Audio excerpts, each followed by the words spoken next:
हामी अहिले बसन्तपुर दरबार स्क्वायरमा रहेको छौँ। हाम्रो बायाँ साइडमा रहेको छ कुमारी घर। यतादेखि हामी दायाँ मोड्छौँ।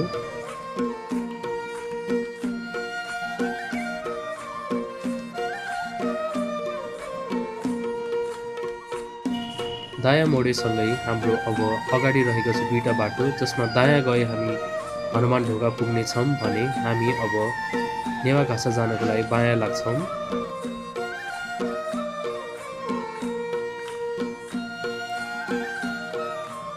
यतादेखि हामी एकचोटि दायाँ मोड्छौँ।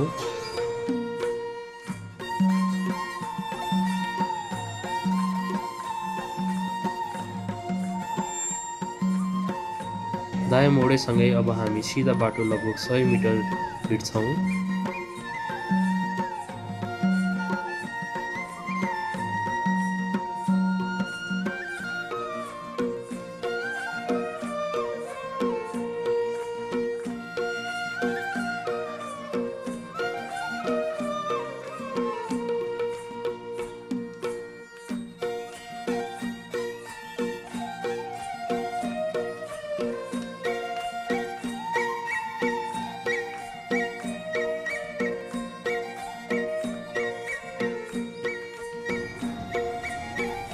हामी अझै सिधा लाग्छौँ।